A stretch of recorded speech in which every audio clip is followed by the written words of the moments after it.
Why age domains are a hot topic again in the age of AI. Today I'm joined with Alex Drew, and obviously we've spoken off air quite a lot about age domains and the roller coaster ride of people wanting them, people then not wanting them, and now the LLMs are around and it's working so well. So can you just kind of explain a little bit about the age domain marketplace and what's happening at present of why it is such a hot topic? I think it's not just hot, it's just getting started. And that is even better than hot, because hot is like the tipping point, like it's trendy. It's just emerging. And I've seen multiple people saying that influencing AI overviews, and not just overviews, like being recommended, is the start of a multi-billion-dollar industry, could be even much bigger than that. And I do agree. Now, when it comes to getting their data based on which, or retrieving data or getting the data on which they trade on, they can't just observe newly created sites or sources with no authority. They have to look at something which has historical records. And age domains are a prime example of that. Obviously, if you'd ask me, like, what is better, a listicle or a guest post or a brand recommendation on an established website that's been around for 20 years or a 20 years old age domain? I don't know. I'd say do both if you can, because you need diversity in the first place. That's a good one from the good old days of SEO. However, I think with age domains, it just gives them a slightly different perspective, and I think it will become even more popular. Now, we can go into, buying mentions on age domains or building your own private networks of age domains that kind of recommend. I think both work, but it really depends on if you have the capabilities to run it and update them and set up them properly. But at the end of the day, it's just a breath of fresh air, because just like SEO is dead, we've had the expired domains or age domains or previously owned domains are dead. They're not. And all the tests we've done, and I assume plenty of other companies, even yours, have done, show that they work extremely well. And that LLMs might not be that good at understanding the former topic of the age domain as they perceive the authority of the age domain and the history of the age domain. In which case, if you place something on that age domain, it will have much more weight than on a brand new domain, for instance. Yeah, for sure. I mean, obviously, having an age domain versus getting a fresh, brand new domain, you've already probably got some branded signals, some branded search, some referring domains. So you've got that power. So it just gives you that head start right from the word go. What are most people doing when they're looking to acquire these age domains? What they're looking to do, is it a mixture of all? So are they looking to build money sites on there? They're looking to build PBNs on there? What's the reason of them buying these age domains from yourself? I know I'm using it maybe in different ways, but like, just interested to see what the different mechanisms are that they might be wanting to buy these age domains. Well, there have been trends, and I, like, you know me, I've been in these age domains, and we even attempted multiple joint ventures in the past and worked, and you kind of bought a lot of age domains even from us and from other places as well. There have been trends. Before the helpful content update, everyone was launching money sites on that. That was the highest return on investment method, or let's business practice you could do. You just buy an age domain, ideally somehow topically related to what you're putting on, but not necessarily, and then pushing in as much content as you had. You could, ideally, if you knew your semantics and put on a topical map, you would rank even higher, better. But then it got killed because there was no brand to begin with. So you had more generic search queries than you had brand queries, and you know what happened. Then after the helpful content update, kind of that chunk of the market kind of went away, and we had a huge spike in iGaming companies buying these age domains for multiple reasons, for canonical 301 redirects, recovery, mirror sites, money sites, so forth and so on. And now we're seeing this LLM trend picking up again. Just the other day, we had a handful of sales from someone, and I've checked their profile.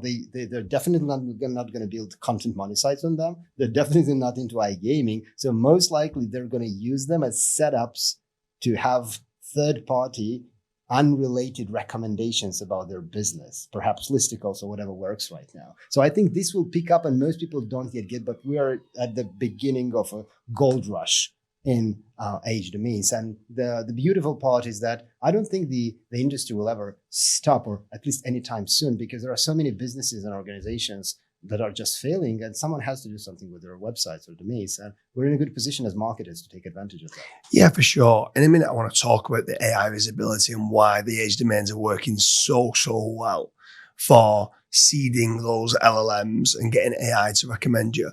But prior to moving on to that, with regards to the age domains, what should people be looking for with regards to what constitutes a good age domain? So I'm gonna rhyme a few off, and then you can decide to me what you think is good.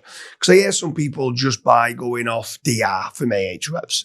I hear some people looking at the trust flow and the citation flow on Majestic because they feel that the DR on Ahrefs can be easily manipulated. Some just say, I'll just look at the raw referring domain count. Some say they look at old school DA and PA from Moz.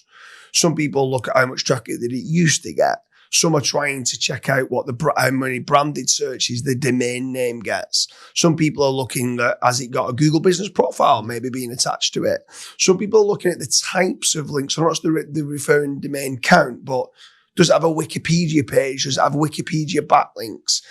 What would you be looking for that you would then go, wowzers, I need to be getting that? Or what do you personally think is a good metric or metrics to be looking for that seem to perform well? Well, ideally, all of those, from knowledge panels to the domain or the form of business being perceived as an entity. You have a Google My Business with an active link pointing to the former website. You have branded searches. You have all the good stuff. It's indexed. Ideally, it even has a website on.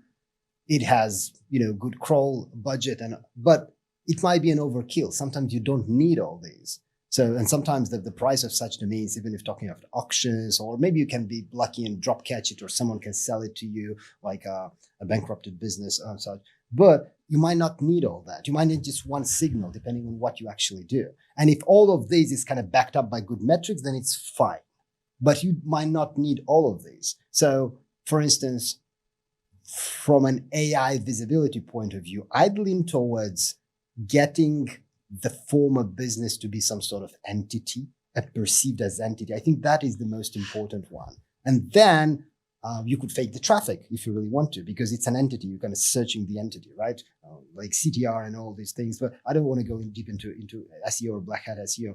For me, if Google understands the former brand as an entity, has it somewhere in the knowledge graph, that is a huge win. There have been one website, one age domain dominating in a very highly competitive iGaming market, which is bringing in almost $1 million a month in revenue for those keeping the number one spot. And all they had in comparison with all the other competitors was a knowledge graph. That was the only thing that they had.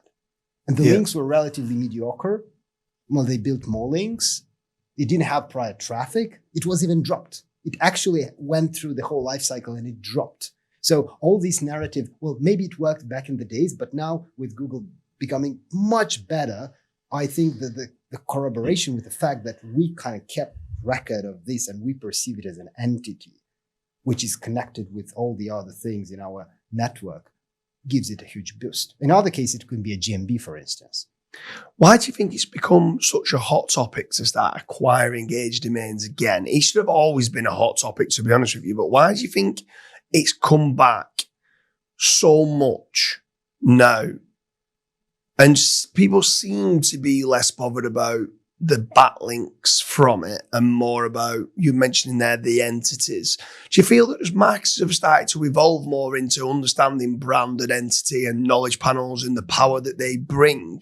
So if you can get an age domain that have got this straight away, it's great for money sites, or it is because of the LLM seeding, it's that third-party corroborative source? Yeah, I think it's because of the LLM seeding and everything becoming very trendy. I think very few people go as deep as you do. So they do not have this scientist tinfoil hat of let me try things out. They're like, everyone else is doing it. Most likely this works because there are so many services selling it. So there is something to it. Let me try to do it in-house, buy age domains to do it. So that is how I see things actually moving. Regardless, very few people know what to look for when it comes to these domains, which is the problem. That's why I think if you are buying it as a service, see if they're committing to results rather than the deliverables. The deliverables being, we're going to get you 10 listicles or 5 age domains or whatever. Like, see if those, whatever they give you, can actually move the needle and get you the AI overviews or the mentions or the recommendation. I think that is very important. As for the depth of the problem and the subject of age domain, I think very few people bother with it. They're just going to invest in whatever makes sense. But why people buy it in the first place? Because they see it as a shortcut, just like with mentors. If I can invest in 30 minutes one-on-one with you and pick your brain on something that will help me save 1 year, $1 million, I think that is a worthy conversation to be had. If I can have a 20-30% success rate on buying 10 domains, launching 10 sites, and out of those 10 sites, I can get, like, let's say 20, 30, 40, 50% success rate, I've already saved so much time on building things from scratch. Yeah. But you need to have that mentality, because I think most people fail with age domains. And we went very, very deep, even from a blue ocean perspective, on what age domains are and who are the non-customers. We've identified a shitload of non-customers that nobody's even trying to sell to or educate on the subject, because everyone thinks that they buy one domain, they launch a website or one page, and they should be successful. It doesn't work that way, really. Yeah, it might be not the right domain, or it might not be the right sort of like matching between the previous topic and the new one. It might not be the right timing if you're going through a Google update, for instance. So there are many, many, many things. That's why the approach of like buying a handful and launching a couple to identify the winners and scale that will pay off for everything else. I think another thing as well with regards to why it's come back with a massive boom is how fast it is to be able to build out on the sites now. Yeah. I think previously, like, people was like, it was quite daunting to buy 50 domains and then have a web designer come and create 50 websites, do all the content for those websites. Nowadays, it's just so simple with Claude Code. Yeah. Like, you could build them within a couple of hours. You could have them semantically relevant. You could have all the articles being written. You need to make certain you don't obviously get done by the scaled content abuse. Yeah. So you need to stay below the threshold of what needs to be done, but you can be building up momentum, building lots of quality content, have sexy looking websites.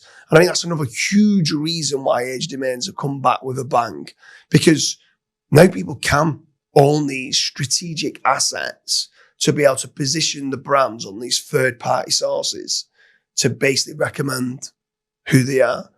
I agree. And it's the easiest thing to do, because negotiating placements on third-party websites, like sort of like, or doing digital PR or any sort of PR where like you're being mentioned, takes time. This is easy. If you can find the domains and you know what type of domains and what to actually do with them. Ideally, you need to have someone in charge of doing it, or you can just hire or outsource it. But if you know what you're doing, this is the easiest thing ever. Sort of like, it's a no-brainer, literally. And it's like, in terms of SEO, like if I were to compare SEO years, this would be like 2005 or 6, where you just buy 10 domains, place 10 links, and rank #1 in Google for almost any term. And I think it's the exact same case right now with age domains and getting into AI overviews or AI to recommend you. Yeah, for sure. Anyone who's watching this, if you're not using age domains, it's working like gangbusters. It's working so, so well. Like you said there, if you're getting multiple domains that can build that third-party corroboration, consensus is key. Consensus is the new kind of backlink kind of methodology, the new page rank. Build that consensus. Get your brands being cited by ChatGPT, Gemini AI overviews, and in AI mode. Them three, in my opinion, are the main 3 LLM models that's helping to cite your brand and get those inquiries or get those sales. I think it's huge. Alex, it's been an absolute pleasure. Thank you very much. Thank you, James. Cheers.